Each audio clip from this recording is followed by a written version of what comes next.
Friends, brilliance academy पर आप सभी का स्वागत है। जैसा कि हमने देखा कि कल हमारा सेकंड चैप्टर ख़त्म हो गया।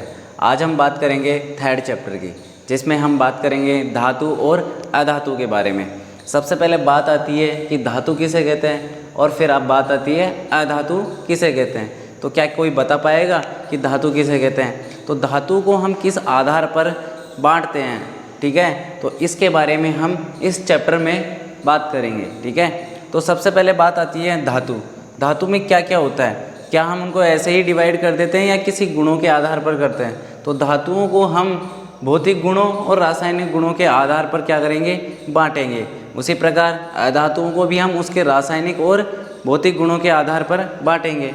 अगर भौतिक गुण देखें तो धातुएं कैसी होती है? सामान्यतः सभी धातुएं कठोर होती है, उनमें धात्विक चमक होती है, उनमें तन्यता पाई जाती है, उनमें आघात वर्धनीयता पाई जाती है। अगर हम बात करें इनकी, तो इनको भी हम एक एक लाइन में परिभाषित कर देंगे, ठीक है, कि तन्यता क्या होती है, आघात वर्धनीयता क्या होती है, धात्विक चमक क्या होती है।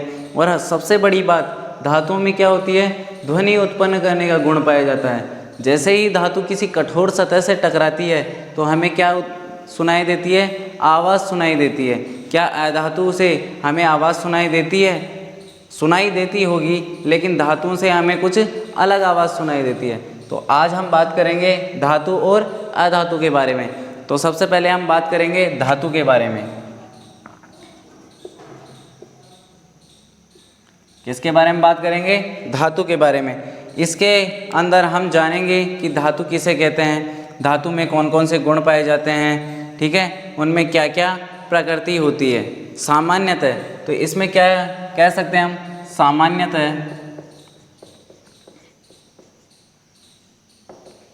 सामान्यतः धातु तथा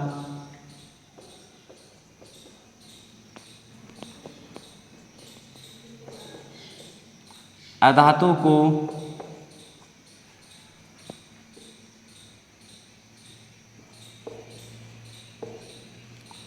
उनके भौतिक गुणों के आधार पर बांटा जाता है।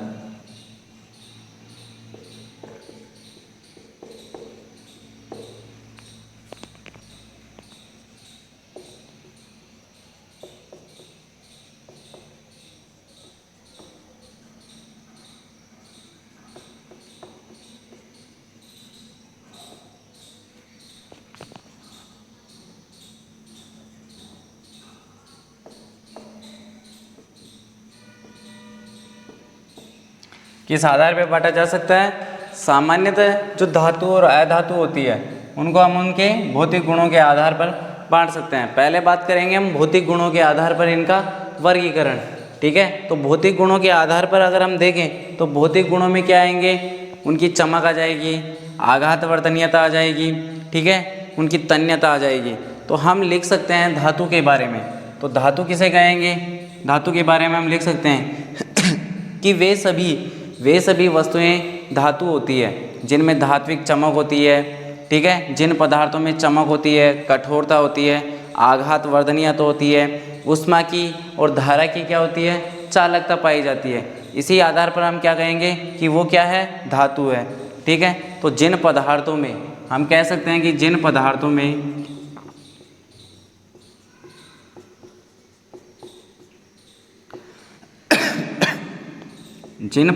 में आघात वर्धनीयता,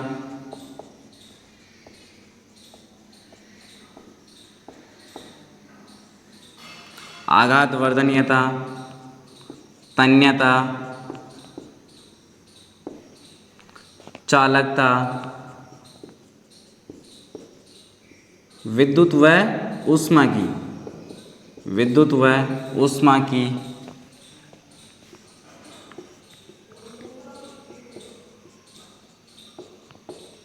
चालकता, ध्वनि उत्पन्न करते हैं इसलिए ध्वनिकता,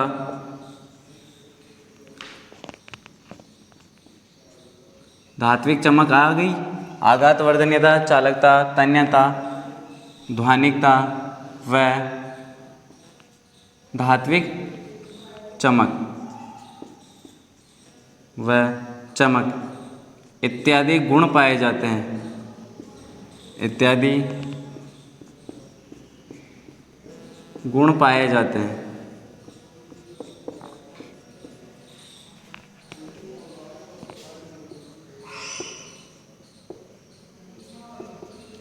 जिन पदार्थों में आघातवर्धनीयता का गुण पाया जाए, तन्यता का गुण पाया जाए, विद्युत और ऊष्मा की चालकता का गुण पाया जाए, ध्वनिकता का गुण पाया जाए और उनमें चमक हो, तो इन सभी गुणों के आधार पर हम क्या कह सकते हैं कि वो क्या है, वो पदार्थ वो धातु है। ठीक है, क्या कह सकते हैं हम इस आधार पर कि जो पदार्थ वो होगा वो क्या होगा, धातु होगा। ठीक है, ये सभी गुण किस में पाए जाएंगे, धातु में पाए जाएंगे, उन्हें हम क्या कह सकते हैं, धातु कहा जाता है। ठीक है, ये सभी गुण पाए जाएंगे तो क्या कहेंगे, धातु।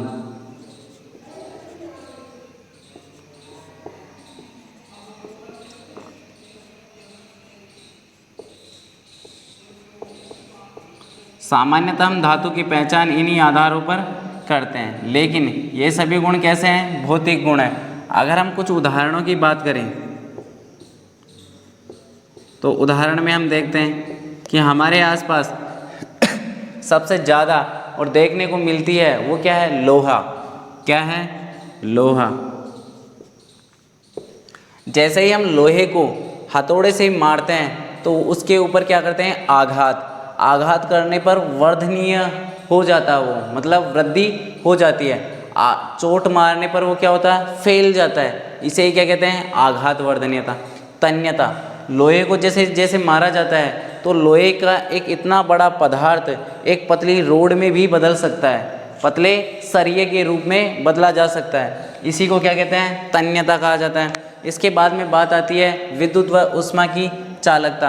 क्या लोहे की वस्तु से हम करंट का फ्लो कर सकते हैं, क्या लोहे की वस्तु से करंट लग सकता है, हाँ लग सकता है। इसका मतलब क्या है कि इसमें से विद्युत धारा प्रवाहित होती है। साथ ही साथ क्या लोहे की वस्तु हमें गर्म महसूस होती है, जैसे ही हम उसे आग में रखते हैं तो हमें गर्म महसूस होती है। इसका मतलब लोहे में क्या होती है, विद्युत और ऊष्मा की चालकता होती है। ध्वनिकता का मतलब क्या है, अगर हम लोहे की वस्तु को सतह पर गिराएं, ज़मीनी सतह पर गिराएं तो हमें एक आवाज़ सुनाई देती है। जो आवाज़ आती है उसी कारण क्या होती है, उनमें ध्वनिकता। साथ ही साथ अगर लोहे की वस्तु को हम रगड़ दें, किसी सतह के साथ रगड़ दें तो हमें क्या दिखाई देगी, चमक। इन सभी गुणों के आधार पर हम कह सकते हैं कि वो क्या है, धातु है। ठीक है, तो लोहा, साथ ही साथ एल्यूमिनियम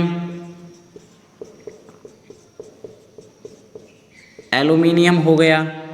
इसी के अलावा अगर हम देखें तो कॉपर, जिसे हम तांबा कहते हैं, कॉपर हो गया। ऐसे कई धातुएं हो सकती है। ठीक है, तो हमने क्या कर दिया, इत्यादि। ऐसे कई धातुएं हो सकती है जिनमें ये सभी गुण पाए जाते हैं, लेकिन ये ज़रूरी नहीं है कि जिनमें चमक पाई जाए वो धातु ही हो। ठीक है, क्योंकि चमक तो आयोडीन में भी पाई जाती है, नमक में, लेकिन नमक कभी भी धातु नहीं होता, वो क्या होता है, अधातु होता है। ठीक है, तो आप इस धातु की डेफिनेशन को यहाँ से नोट कर सकते हैं। फिर हम बात करेंगे धात्विक चमक क्या होती है। ठीक है, अलग से एक एक पॉइंट के ज़रिए। तब तक के लिए आप इसे नोट कीजिए।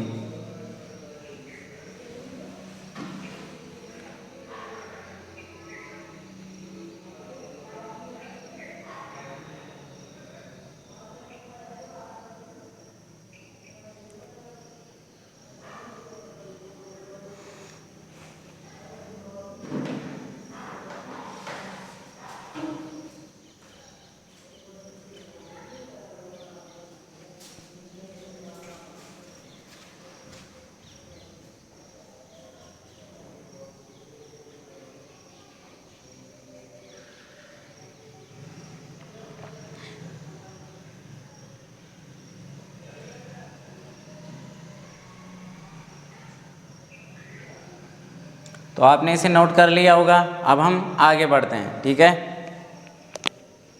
और अब हम आगे बढ़ने के दौरान बात करेंगे इन सभी गुणों की। ठीक है, जो गुण हमने देखे हैं ये कौन से गुण हैं, ये हमारे भौतिक गुण हैं। इन भौतिक गुणों में हमने देखा आघातवर्धनीयता, तन्यता, विद्युत और ऊष्मा की चालकता, ध्वनिकता और चमक। अब हम इन्हीं सब के बारे में बात करेंगे कि क्या होती है आघातवर्धनीयता, क्या होती है तन्यता, चालकता, ध्वनिकता और चमक। ठीक है, तो आपने इसे नोट कर लिया। अब हम आगे बढ़ते हैं। ये बात हो रही है भौतिक गुणों की।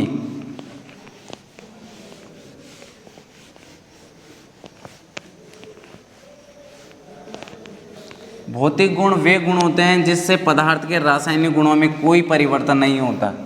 ठीक है,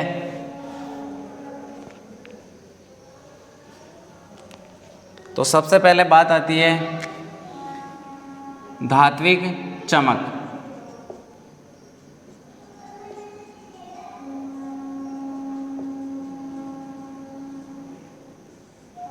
धात्विक चमक क्या होती है? धात्विक चमक, इसके बारे में अगर हम चर्चा करें तो धात्विक चमक, जब भी हम किसी धातु की वस्तु को जब भी हम किसी धातु की वस्तु को किसी अन्य वस्तु से काटते हैं या फिर उस धातु की वस्तु को घिसते हैं तो हमें क्या दिखाई देता है? वो हमें एक चमकता हुआ दिखाई देता है, उसका एक नया रूप हमें दिखाई देता है। ठीक है, नया नया दिखाई देता है, उसी को हम क्या कहेंगे? धात्विक चमक। ठीक है, तो हम कह सकते हैं किसी धातु की किसी वस्तु को, वस्तु में क्या होगा? धातु ही होगी, तो किसी वस्तु जिसे हम धातु कह रहे हैं, किसी धातु को घिसने पर या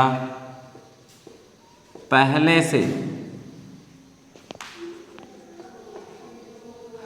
से उपस्थित नया रूप, उसका नया रूप,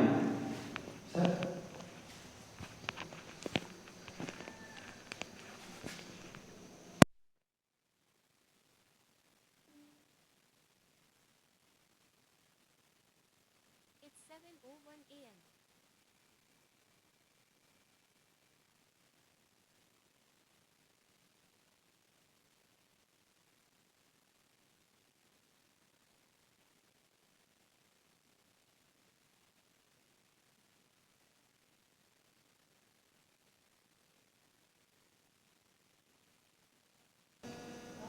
हाँ, तो किसी वस्तु को घिसने पर या पहले से उपस्थित उसका नया रूप। ठीक है, क्या कहलाएगी? उसकी धात्विक चमक। इसके बाद बात करेंगे हम आघात वर्धनीयता।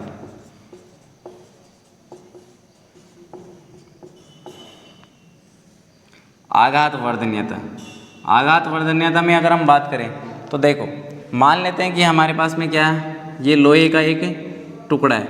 जैसे ही हम इस लोहे के टुकड़े के ऊपर हथौड़े से बार बार चोट मारते हैं, इस लोहे के टुकड़े पर जैसे ही बार बार हथौड़े से चोट मारते हैं तो ये क्या हो जाएगा? ये हमारे पास फैलकर एक चादर के रूप में बदल जाएगा। ये टुकड़ा था लोहे का, किस में बदल गया? चादर के रूप में बदल गया। ठीक है, ये हमारा लोहे का टुकड़ा है। तो क्या हुआ? यहाँ से जो टुकड़ा था जिसकी साइज इतनी सी थी वो किस में बदल गया? चादर में, जिसकी साइज बड़ी हो गई। मतलब ये फैल गया, चोट मारने पर फैला है, इसीलिए क्या कहते हैं? आघात वर्धनीयता। ठीक है, तो आघात वर्धनीयता का मतलब क्या है कि जब किसी धातु की सतह को, जब किसी धातु को पीटा जाता है, ठीक है, तो क्या कर सकते हैं हम? चादर में बदल सकते हैं। तो आघात वर्धनीयता का मतलब है धातु को पीटकर, धातु को पीटकर पतली चादरों में बदलना, पतली चादर में बदलना क्या कहलाता है? आघात वर्धनीयता। ठीक है, इसके बाद में बात आती है तन्यता की। क्या होती है? तन्यता। तन्यता क्या आपने सुनार को देखा है? सुनार क्या करता है? चांदी का एक छोटा सा टुकड़ा होता है, उस चांदी के छोटे से टुकड़े से वो न जाने कितना लंबा तार बना देता है। ठीक है, तो छोटे से चांदी के टुकड़े को क्या किया उसने? तार में बदल दिया। तो टुकड़े का तार में बदलना ही क्या कहलाता है? तन्यता कहलाता है। ये क्या होता है? एक तरीके से हम कह सकते हैं कि धातुओं में खिंचाव का गुण पाया जाता है, मतलब धातुओं को हम खींचकर पतले तार में बदल सकते हैं। ठीक है, तो हम इसके बारे में क्या कह सकते हैं? धातु के तार को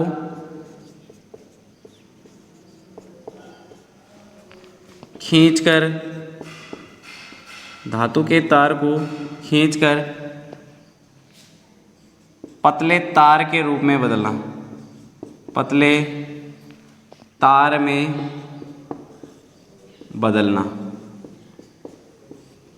ठीक है, अर्थात हम कह सकते हैं, यहाँ से क्या कह सकते हैं, अर्थात धातुओं में खींचकर कर सकते हैं तो खिंचाव का क्षमता पाई जाती है, अर्थात धातुओं में खिंचाव की क्षमता पाई जाती है।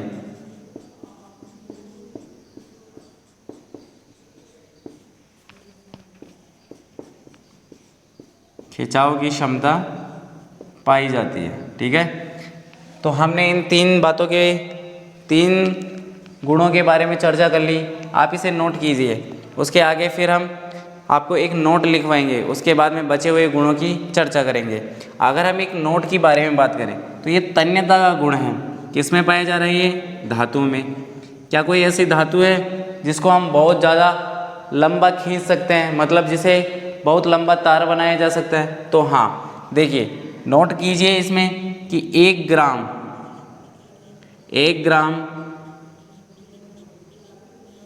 सोने से,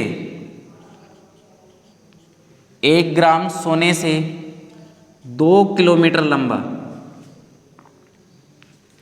2 किलोमीटर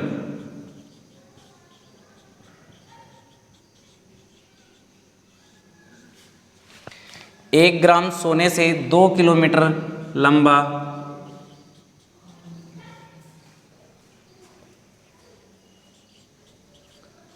तार बनाया जा सकता है।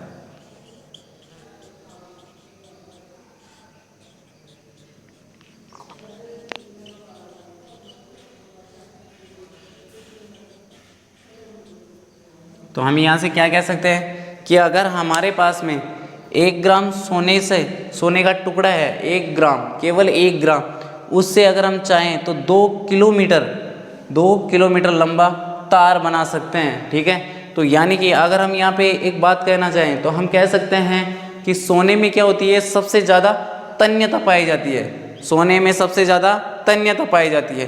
तो आप इसे नोट कीजिए, फिर हम बात करेंगे ध्वनिकता के गुण के बारे में। ठीक है,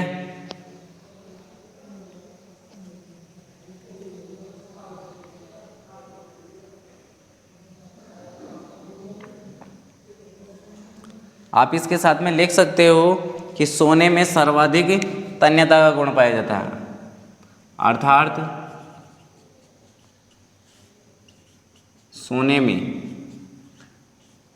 सोने चांदी के जो आभूषण बनाए जाते हैं उस सोने की बात हो रही है, अर्थात सोने में सर्वाधिक, सबसे ज़्यादा सर्वाधिक तन्यता का गुण पाया जाता है।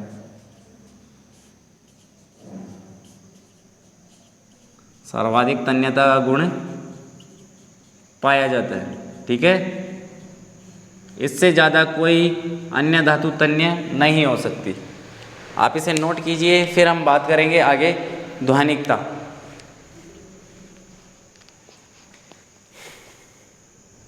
ध्वनिकता को सोनोरस भी कहते हैं, ध्वनिक या सोनोरस।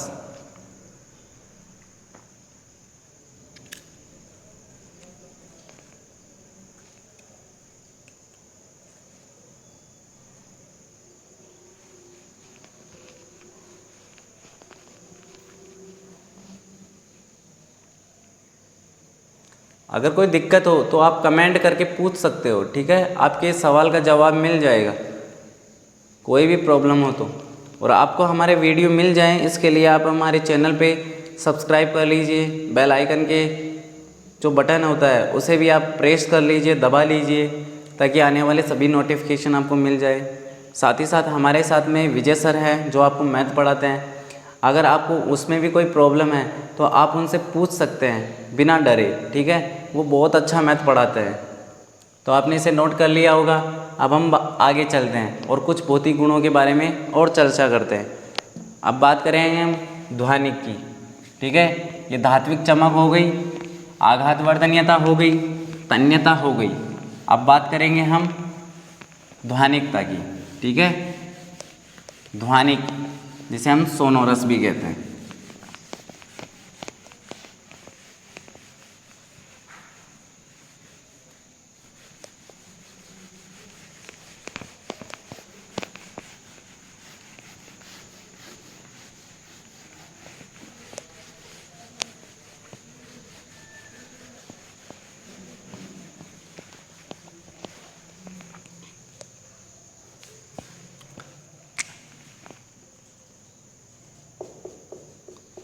ध्वनिक क्या कहते हैं इन्हें? सोनोरस।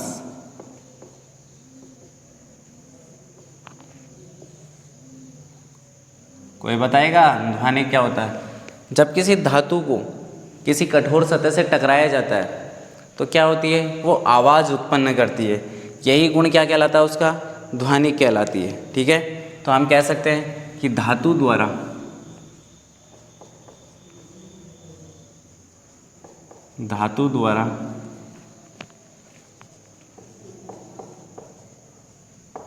कठोर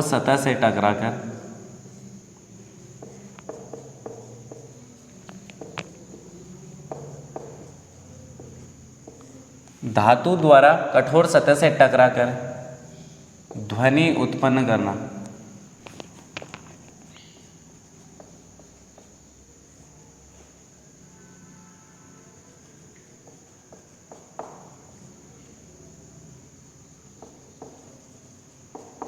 ध्वनिक कहलाता है।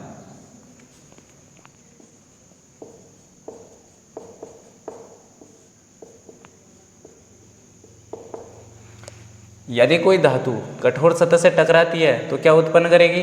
ध्वनि उत्पन्न करेगी। वो क्या कहलाएंगे? ध्वनिक कहलाता है। ठीक है, धातु। इसके बाद में अगर हम ध्वनिक के बाद में चर्चा करें, यहाँ पे आप कुछ धातुओं के एग्जाम्पल बता सकते हैं। जैसे कि अगर मैं यहाँ पे बात करूँ, लोहा हो गया, ठीक है, तांबा हो गया, एल्यूमिनियम हो गया, तो आप यहाँ पे लिख सकते हो जैसे कि लोहा सतह से टकराएगा, ध्वनि उत्पन्न करता है। एल्यूमिनियम टकराती है सतह से, आवाज़ आती है। तांबा इत्यादि कई अन्य धातुएं भी हो सकती है। इसके बाद में बात आती है चालकता की। धातुएं विद्युत की और ऊष्मा की सुचालक होती है। क्या होती है? सुचालक होती है। तो चालकता, इसमें क्या होते हैं? धातु अपने में से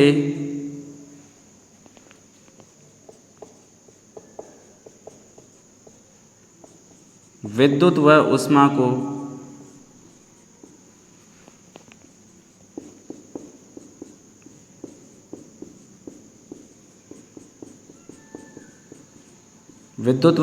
को आसानी से प्रवाहित होने देती है।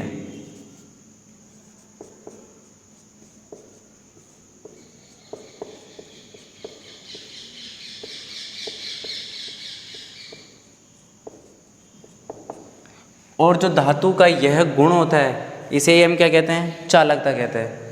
धातु क्या करती है? विद्युत व ऊष्मा को अपने में से आसानी से प्रवाहित होने देती है। इसे ही क्या कहते हैं? चालकता कहते हैं। और जो धातुएं होती है उनकी चालकता क्या होती है? उच्च होती है। ठीक है, धातुओं की चालकता उच्च होती है और साथ ही साथ इनका गलनांक भी उच्च होता है।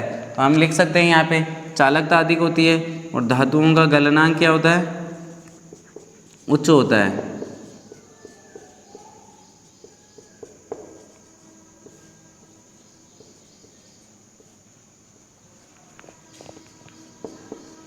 धातुओं का गलनांक उच्च होने का मतलब ये है कि अगर इनका गलनांक उच्च नहीं होगा, गलने की क्षमता, मतलब अगर लोहे की गलने की क्षमता कम हुई तो वो आसानी से गल जाएगा, और अगर आसानी से गल गया तो फिर क्या होगा?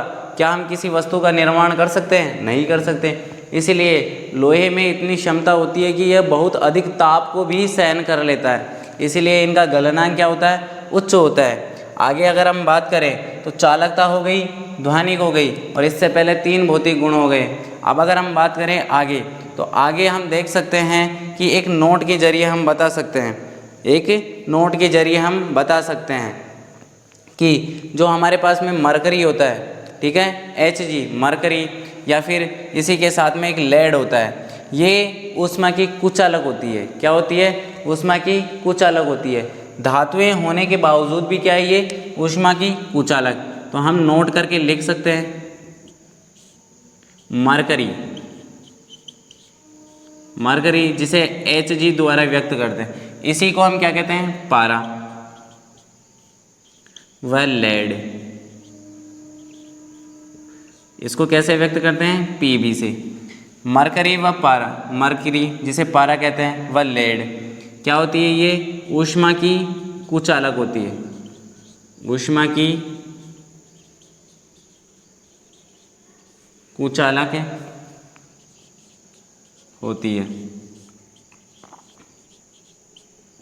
ठीक है, आप चालकता में एग्जाम्पल दे सकते हो, क्योंकि हम अधिकांशतः जितने भी विद्युत के उपकरण हैं वो किससे बनाते हैं? कॉपर, जिसे हम क्या कहते हैं? तांबा। दूसरा क्या हो सकता है? एल्यूमिनियम, एल्यूमिनियम के भी तो वायर बनते हैं, ठीक है। इसके अलावा भी हो सकते हैं, इसलिए हम इत्यादि कर देते हैं। तो आप इसे यहाँ तक नोट कीजिए, फिर हम आगे चर्चा करते हैं, ठीक है। यहाँ तक अगर आपको कोई दिक्कत है तो आप कमेंट के ज़रिए पूछ सकते हैं। और अब आगे हम बात करेंगे धातुओं में कुछ अपवाद होते हैं, ठीक है। तो उन अपवादों के बारे में भी चर्चा करेंगे, ठीक है।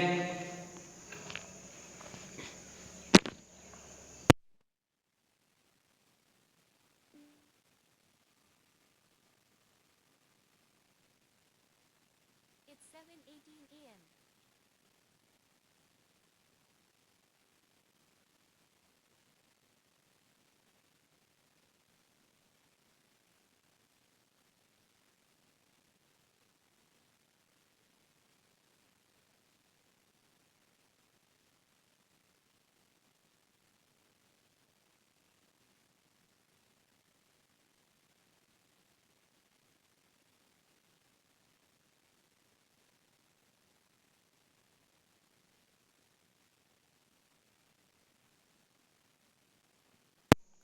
तो आपने इसे नोट कर लिया होगा।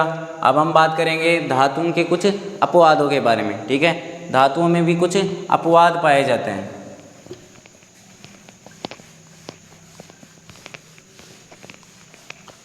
अपवाद का मतलब वो है कि, कि अगर हम धातुओं में चमक की बात कर रहे हैं, तो धातुओं में अगर कोई ऐसी धातु है जिसमें चमक नहीं हो बिल्कुल भी, तो वो एक अपवाद हो गया। अगर हम बात कर रहे हैं कि धातुएं कठोर होती है, तो कोई धातु ऐसी नहीं होनी चाहिए जो द्रव अवस्था में हो, तो यही क्या होता है? उसका अपवाद बन जाता है, ठीक है। कुछ विशेष गुण हो जाते हैं उनके, तो वो अपवाद में चली जाती है। तो अब बात करेंगे धातुओं में अपवाद। तो हेडिंग डालिए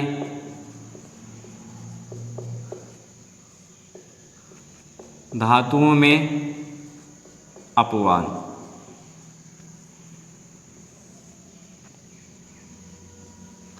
धातुओं में अपवाद में अगर पहला पॉइंट देंगे तो जो मरकरी होता है, मरकरी अभी बात की थी हमने, जिसे पारा भी कहते हैं, इसका सिंबल क्या होता है? Hg। मरकरी एक ऐसी धातु है जो कमरे के तापमान पर द्रव अवस्था में पाई जाती है। कैसी धातु है? जो कमरे के तापमान पर द्रव अवस्था में पाई जाती है। दो धातुएं और हैं, गैलियम और सीजियम। गैलियम और सीजियम ऐसी धातुएं हैं जिनका गलनांक बहुत कम होता है। अगर हम इनको अपनी हथेली पर रखें तो क्या होगी? ये पिघल जाती है, ठीक है। तो ये क्या हो गए? अपवाद हो गए। इसके बाद में एक और है, उसमें आता है लिथियम, सोडियम और पोटेशियम। ऐसी धातुएं हैं जिनको अगर वायु में खुला छोड़ दिया जाए तो वो क्या करती है? आग पकड़ लेती है, जिनको आसानी से काटा भी जा सकता है, ठीक है। तो पहला पॉइंट क्या होगा हमारा? मरकरी। मरकरी जिसे किससे व्यक्त करते हैं? Hg से। मरकरी कमरे के ताप पर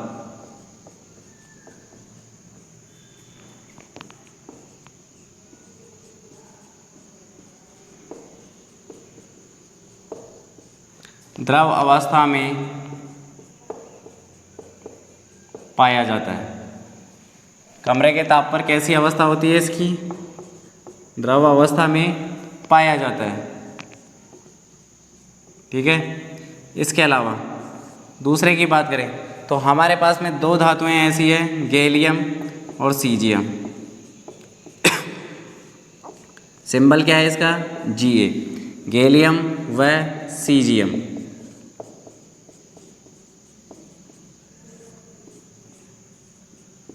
गैलियम व सीजियम ऐसी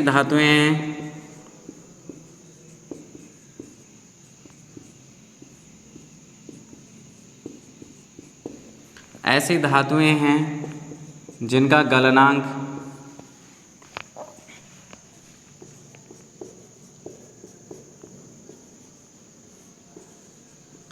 बहुत कम होता है।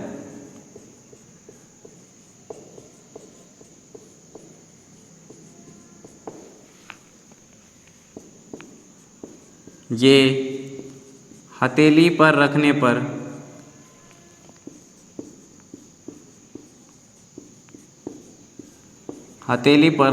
मात्र से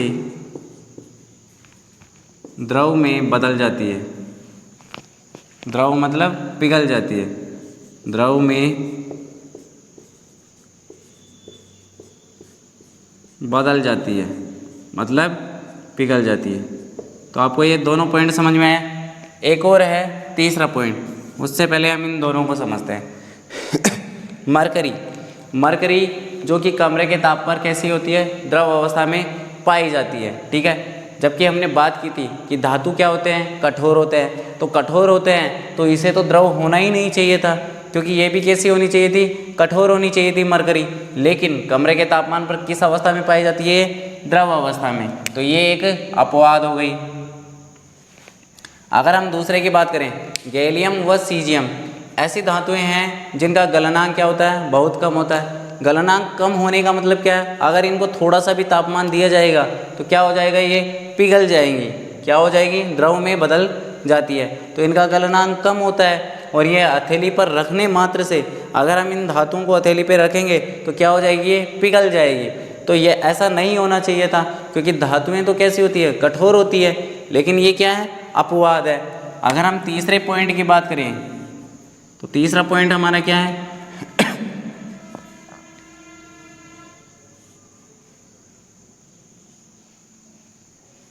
द्रव में बदल जाती है। अगर हम तीसरे पॉइंट की बात करें तो तीसरे पॉइंट में हम कह सकते हैं कि लिथियम, सोडियम, पोटेशियम इतनी मुलायम धातुएं होती है कि इनको आसानी से हम जैसे केक काटते हैं ना, वैसे आसानी से चाकू से काटा जा सकता है। कैसे काटा जा सकता है? चाकू से काटा जा सकता है। इनका गलनांक व घनत्व भी क्या होता है? कम होता है। तो तीसरा पॉइंट क्या है? हम लिख सकते हैं कि लिथियम, जिसका सिंबल क्या होता है? Li। लिथियम, पोटेशियम,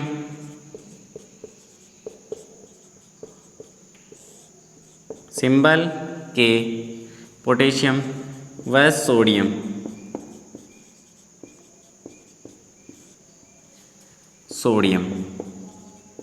इतनी मुलायम धातुएं होती है, इतनी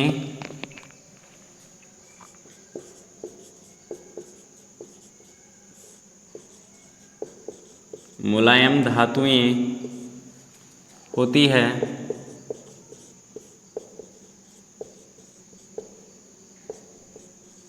इतनी मुलायम धातुएं होती है कि इनको आसानी से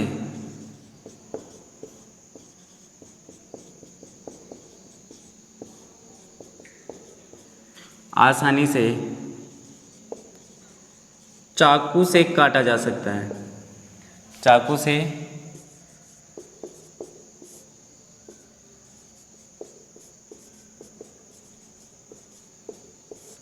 काटा जा सकता है।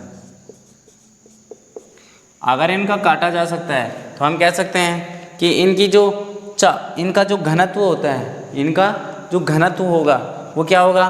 कम होगा। घनत्व तो कम होता ही है, साथ ही साथ इनका गलनांक भी क्या होगा?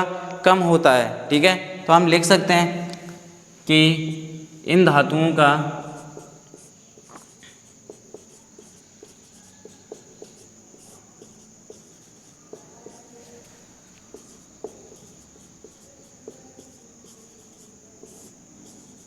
गलनांक व घनत्व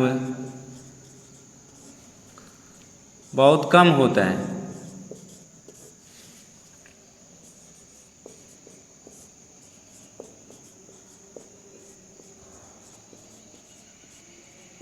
ठीक है, तो आप इसे यहाँ तक नोट कीजिए, फिर हम आगे चर्चा करते हैं। ठीक है, आप इसे यहाँ तक नोट कीजिए, फिर हम आगे बढ़ते हैं। और अब यहाँ तक हो गया हमारा धातु, कंप्लीट हो गया कि धातुओं के बारे में हमें जितनी बात करनी थी हमने उतनी बात कर ली है। अब आगे बात आएगी अधातु के बारे में, तो आप इसे नोट कर लीजिए पहले, फिर हम अधातु के बारे में चर्चा करेंगे। ठीक है,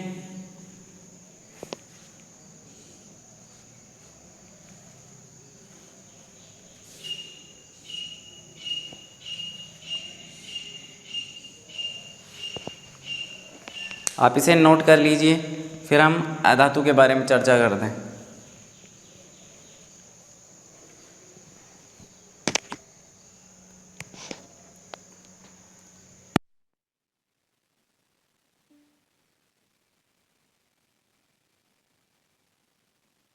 It's 7:27 a.m.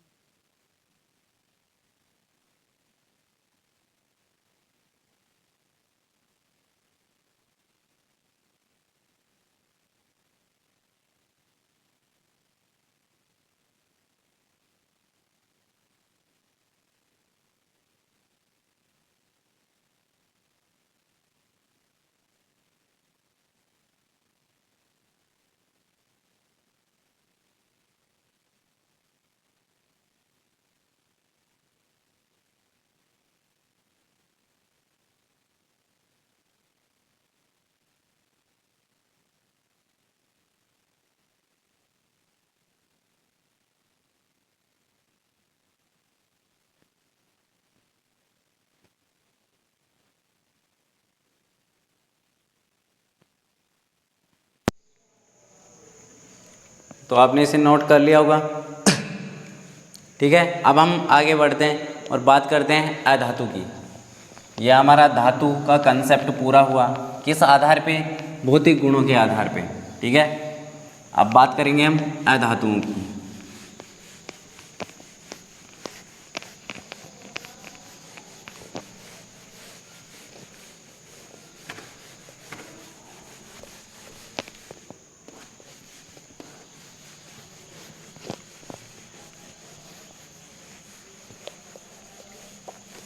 ये अगर सभी भौतिक गुण जिन पदार्थों में नहीं पाए जाएंगे वो क्या कहलाएंगे? अधातु कहलाएंगे। ठीक है, तो अधातु की डेफिनेशन ठीक इसका क्या हो जाएगी? उल्टा हो जाएगी। ठीक है,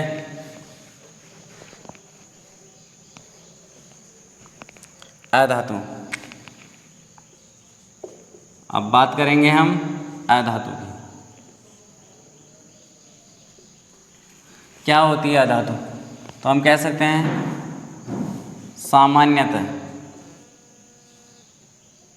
सामान्यतः जिन पदार्थों में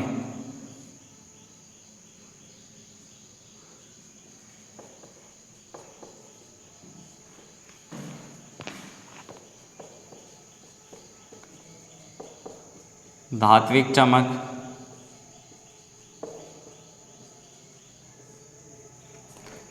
आघात वर्धनीयता,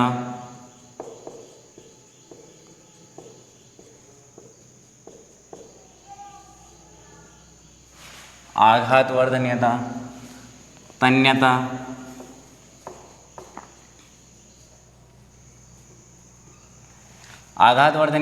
तन्यता, चालकता इत्यादि गुण नहीं पाए जाते। इत्यादि गुण नहीं पाए जाते हैं।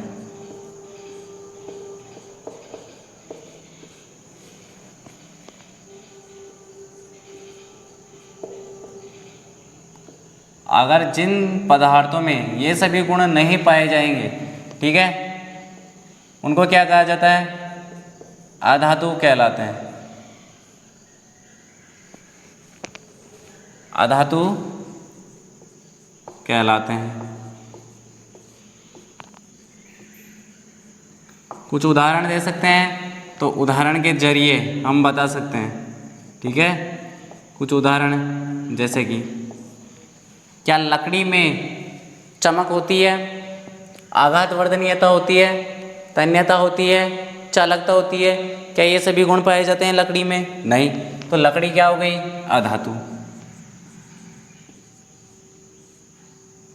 लकड़ी अधातु।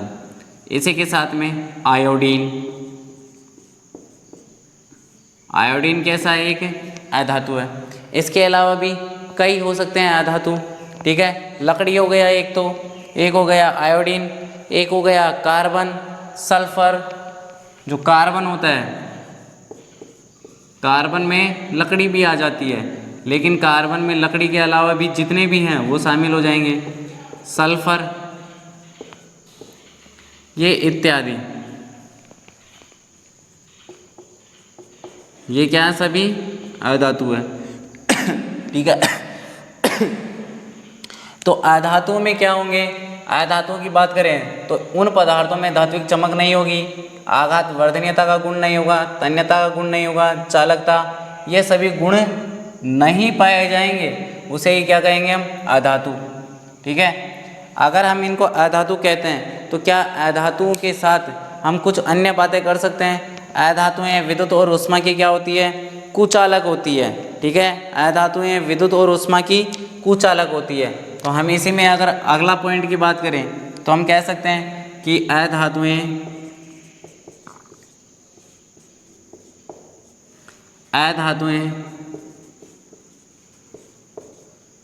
विद्युत व ऊष्मा की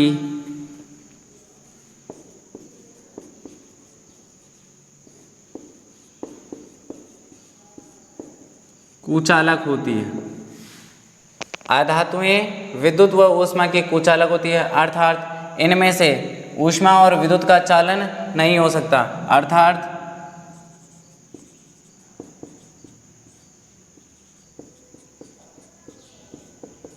इनमें से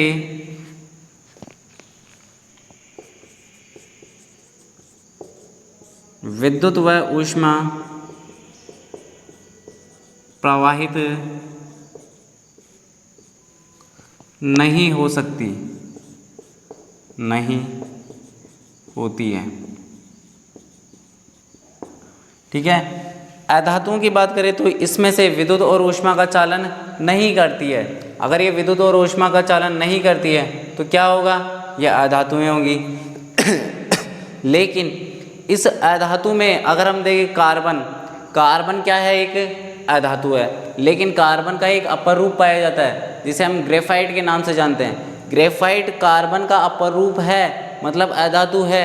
अधातु होते हुए भी क्या है? वो चालक होता है। किसका चालक होता है? विद्युत का चालक होता है। मतलब ये क्या हो गया? उसका एक विशेष गुण हो गया, और हम कहें तो ये एक अपवाद हो गया।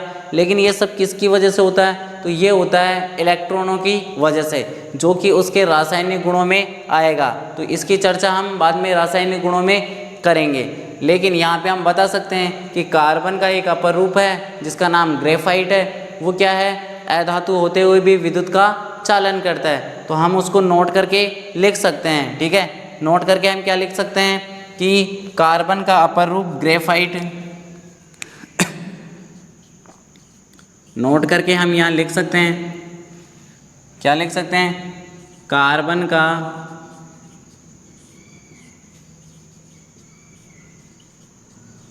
अपर रूप, कार्बन का अपर रूप मतलब दूसरा रूप, जिसे किस नाम से जानते हैं हम? ग्रेफाइट। ठीक है, कार्बन का अपर रूप ग्रेफाइट विद्युत का चालन करता है, मतलब इसमें से विद्युत धारा प्रवाहित हो सकती है, होती है, विद्युत का चालन करता है। कार्बन का अपर रूप है ग्रेफाइट। ग्रेफाइट क्या है? अधातु। लेकिन फिर भी क्या करेगा, ये विद्युत का चालन करता है। तो ये क्या हो गई, इसकी एक विशेषता हो गई। ठीक है, साथ ही साथ अधातुएं कैसी होती है? भंगुर प्रकृति की होती है। अधातु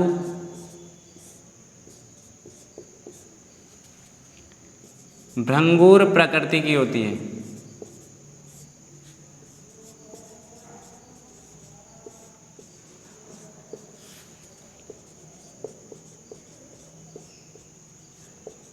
अधातु भंगुर प्रकृति की होती है, अर्थात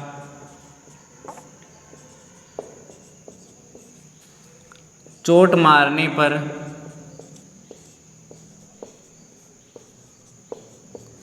ये बिखर जाती है, टुकड़ों में टूट जाती है। ठीक है, बिखर जाती है। अधातुएं भंगुर प्रकृति की होती है, अर्थात चोट मारने पर ये बिखर जाती है। आपने ये देखा होगा कि सड़कों पर जब टक्कर होती है गाड़ियों की, तो गाड़ियों की टक्कर होती है तो उनके जो कांच होते हैं आगे के, ठीक है, आगे के जो कांच होते हैं जिसमें से ड्राइवर देखता है, वो क्या हो जाता है, बिल्कुल टूटकर बिखर जाता है। वो कैसी प्रकृति का? भंगुर। और भंगुर प्रकृति की क्या होती है? अधातुएं। क्या होती है? अधातुएं। तो आप इसे यहाँ तक नोट कीजिए, फिर हम आगे चलते हैं। अब इसमें भी एक बात आती है, क्या कि जो अधातुएं हैं भंगुर प्रकृति की है, लेकिन एक ऐसी अधातु है जो क्या होती है, इतनी अत्यधिक कठोर होती है कि उनको अगर हम चाहें तो किसी हथौड़े से भी नहीं तोड़ सकते। और वो क्या है? कार्बन का एक अपर रूप है जिसे हम हीरा कहते हैं। हीरा इतना अत्यधिक कठोर होता है कि हम उसे चाहकर भी हथौड़े से नहीं तोड़ सकते। ठीक है, इतना कठोर होता है। तो हम उसको नोट करके लिख देंगे। तब तक के लिए आप इसे नोट कीजिए, फिर हम आगे चर्चा करते हैं।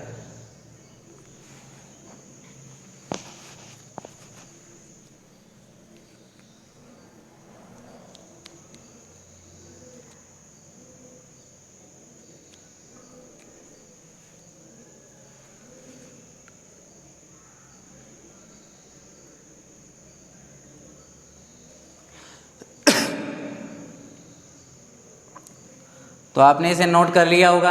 अब हम आगे चलते हैं। ठीक है, और आप एक नोट करके लिखिए। ठीक है, नोट करके लिखिए।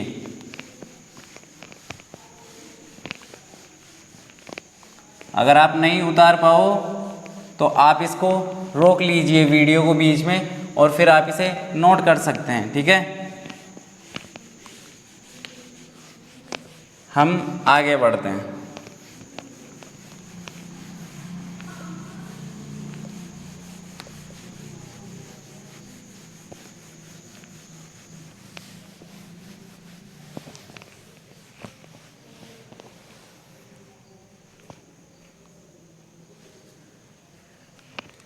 नोट करके लिखिए। कार्बन का अपर रूप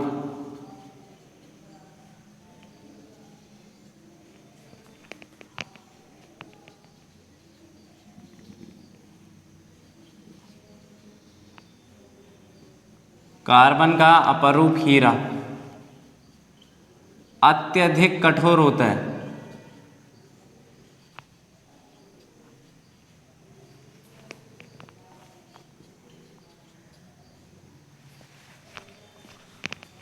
अत्यधिक कठोर होता है। और इसकी कठोरता का कारण क्या है? इसकी कठोरता का कारण है इसका गलनांक व क्वथनांक का अत्यधिक उच्च होना। ठीक है, अगर हम इसको गर्म करेंगे तब भी ये नहीं टूटेगा। ठीक है, अत्यधिक कठोर होना, क्योंकि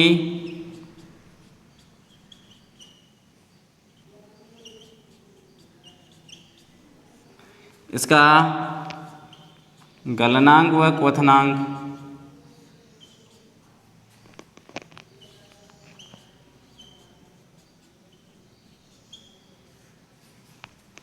अत्यधिक उच्च होता है।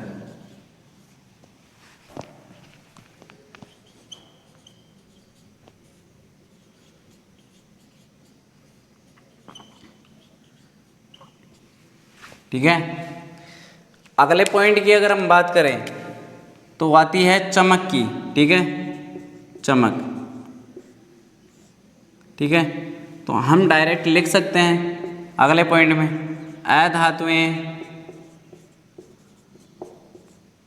अधातुओं में धात्विक चमक नहीं पाई जाती है।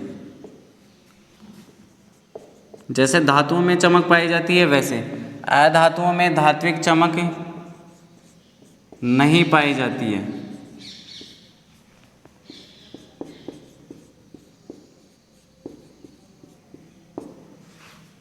ठीक है, अर्थात वो कभी नहीं चमकती।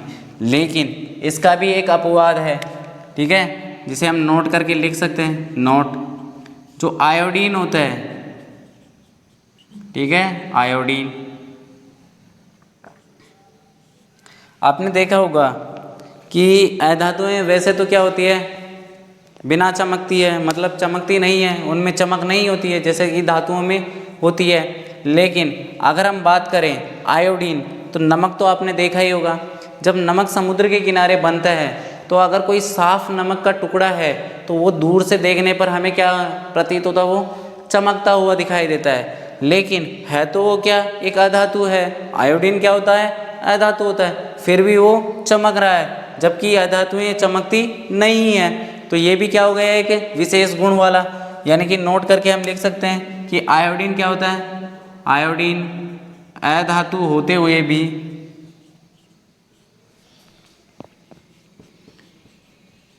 आयोडीन अधातु होते हुए भी चमकता है। मतलब इसमें चमक पाई जाती है, धातुओं जैसी चमक पाई जाती है। तो आप इसे भी नोट कर लीजिए, ठीक है। फिर हम आगे बढ़ते हैं, और आगे बढ़ने से पहले आपको बता दें कि यहाँ पे हमारा धातु और अधातु दोनों के बारे में कंप्लीट चर्चा हो जाती है। अगर आपसे एग्ज़ाम में पूछा जाता है कि धातु किसे कहते हैं, तो आपको जो लिखवाया है उसके बारे उससे लिख सकते हैं, उसी के अंदर से आप लिख सकते हैं, ठीक है। और अगर आपसे पूछा जाए अधातु किसे कहते हैं, तो अधातु के बारे में भी आपको जितना बता दिया उतना आप लिख सकते हैं। लेकिन किस आधार पे, भौतिक गुणों के आधार पे, रासायनिक गुणों के आधार पर नहीं, भौतिक गुणों के आधार पर, ठीक है। तो आप इसे यहाँ तक नोट कीजिए। फिर हम देखेंगे कि क्या धातु और अधातु को उनके रासायनिक गुणों के आधार पर भी बांट सकते हैं। तो हम देखेंगे कि रासायनिक गुणों के आधार पर भी धातु और अधातुओं को बांटा जा सकता है, ठीक है, उनकी प्रकृति के आधार पर। तो आप यहाँ तक नोट कीजिए, फिर हम आगे बढ़ते हैं।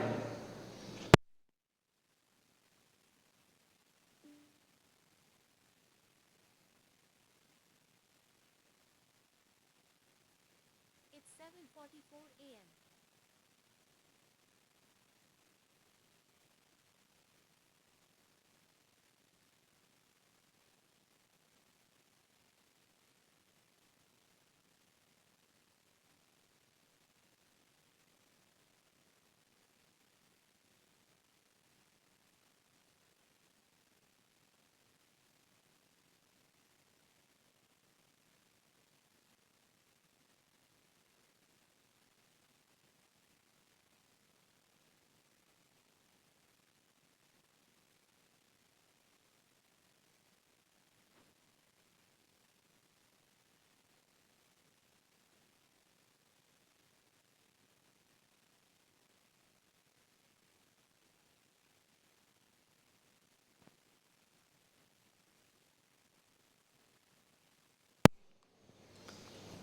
तो आपने इसे नोट कर लिया होगा।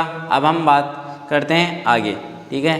तो आगे तत्वों को उनके रासायनिक गुणों के आधार पर भी हम किस में डिवाइड कर सकते हैं, धातु और अधातु में, ठीक है।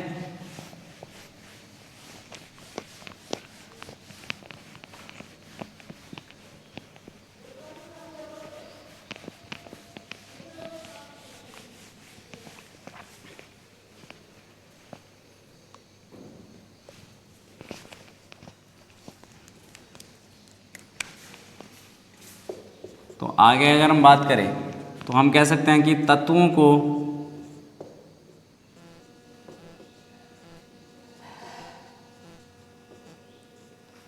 उनके रासायनिक गुणों के आधार पर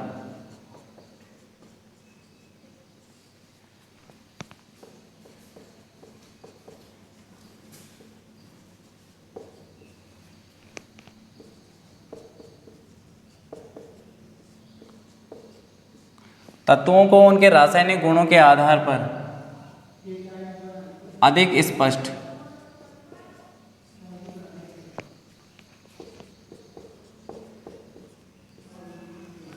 स्पष्ट रूप से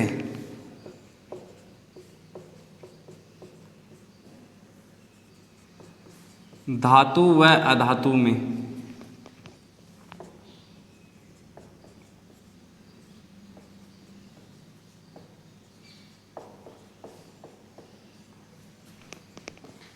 बांटा जा सकता है।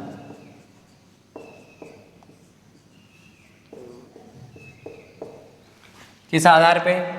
तत्वों को उनके रासायनिक गुणों के आधार पर हम और अधिक स्पष्ट रूप से धातु और अधातु में बांट सकते हैं। ठीक है, अब कैसे? रासायनिक गुण कैसे होंगे? ठीक है, सबसे पहले तो बात ही आएगी कि रासायनिक गुण। ठीक है, फिर किस में बांटेंगे हम? धातु और अधातु में। तो ये किस आधार पे होगा? तो ये बात होगी ऑक्साइड के आधार पर। ठीक है, अगर कोई धातु है वह ऑक्सीजन के साथ क्रिया करता है। ठीक है, अगर कोई धातु है और वो ऑक्सीजन के साथ क्रिया करती है तो क्रिया करने के बाद में क्या बनाएगी? धातु ऑक्साइड। क्या बनाएगी? धातु ऑक्साइड। अगर धातु ऑक्सीजन के साथ क्रिया करके धातु ऑक्साइड बनाती है तो हमें पता चल जाता है कि उसकी प्रकृति कैसी है? क्षारकीय है। कैसी है? क्षारकीय है। यानी कि हम उल्टा भी बोल सकते हैं, अगर किसी ऑक्साइड की प्रकृति क्षारकीय है तो हम कह सकते हैं कि वो कैसा ऑक्साइड है? धातु का ऑक्साइड है। मतलब उसमें क्या विद्यमान है? धातु। इसी प्रकार जब अधातु ऑक्सीजन के साथ क्रिया करती है तो क्या बनाएगी? अधात्विक ऑक्साइड बनाएगी। अधात्विक ऑक्साइड की प्रकृति कैसी होती है? ये अम्लीय प्रकृति का होता है। यानी कि अगर हमारे पास में ऑक्साइड रख दिया जाए, हमारे पास में दोनों ऑक्साइड रख दिया जाए और हमसे कहा जाए कि किस में धातु है और किस में अधातु है, तो हम चेक करेंगे। जिस धातु ऑक्साइड की प्रकृति कैसी होगी? अम्लीय होगी। हम उसके लिए कह देंगे कि अम्लीय प्रकृति का अधात्विक ऑक्साइड होता है। इसका मतलब इसमें क्या होगी? अधातु होगी। लेकिन अगर ऑक्साइड की प्रकृति क्षारकीय है तो हम इस आधार पर कह देंगे कि उस ऑक्साइड में उपस्थित जो तत्व है वो कैसा है? धातु है। ठीक है, क्षारकीय प्रकृति का ऑक्साइड कैसा होता है? धात्विक ऑक्साइड का। ठीक है, तो हम इसके बारे में हम यहाँ लिख सकते हैं कि कितने भागों में बांटा जा सकता है? 2 भागों में। पहला, अगर अधातु है, अधातु ऑक्सीजन के साथ क्रिया करके क्या बनाएगी? अधात्विक ऑक्साइड। अधात्विक ऑक्साइड। ठीक है, अधात्विक ऑक्साइड की प्रकृति कैसी होती है? अम्लीय प्रकृति।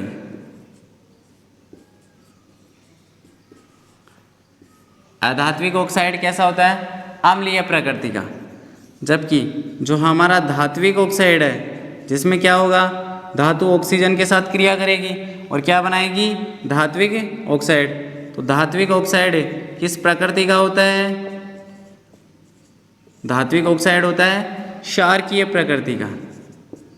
कैसा होता है? क्षारकीय प्रकृति का। अगर हम यहाँ देखें तो हम क्या कह रहे हैं कि अधातु ऑक्सीजन के साथ क्रिया करके अधात्विक ऑक्साइड बनाएगी। प्रकृति कैसी है? अम्लीय प्रकृति है।